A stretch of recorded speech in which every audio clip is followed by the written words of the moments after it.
Welcome to this week's edition of Inside Warhawk Football on UWW-TV. I'm your host, AJ Kober, joined by Warhawk football head coach, Jace Rendall. Coach, congratulations on the win over UW-Stout on Saturday. In that one, Whitewater nearly doubled the amount of rushing yards compared to Stout. How big was the run game in that one? That was critical, AJ. We know that we need to be able to run the ball. We have a lot of athletes on our offense, whether it's our quarterback, Alec Ogden, or it's the running backs that we have. And we know that we can get them touches. That's going to be beneficial to us and help us successfully move the ball on offense. Yeah, you mentioned Alec Ogden. He had 2 rushing touchdowns as well as 2 passing touchdowns. How key was he in this game, especially given that your RB1, Tamir Thomas, was out with injury early in this one? Yeah, Alec really stepped up and made a lot of good reads in the run game. A lot of zone read and just different quarterback looks where if the defense does a certain thing, he has the option to keep it and run. And you saw that.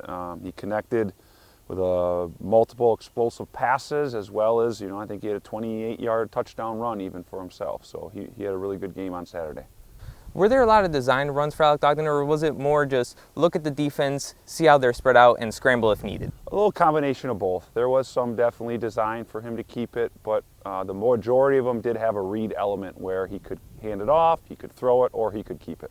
And looking ahead to your next opponent in UW-Platteville, how do you plan on keeping your offense going, as they just had a pretty good performance against UW-Platteville, as they are ranked second in the WEAC in defense this year? Yeah, they got a heck of a defense over at Platteville, and they actually got after us pretty good last year. So we got a little bit of a sour taste in our mouth from the game last year.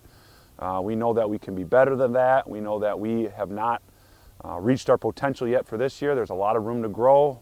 We haven't really played a 4-quarter game. We didn't even score in the first quarter last Saturday, so we got a lot of room to improve, and I know our guys are ready for the challenge, but also excited for us as an offense to take that next step.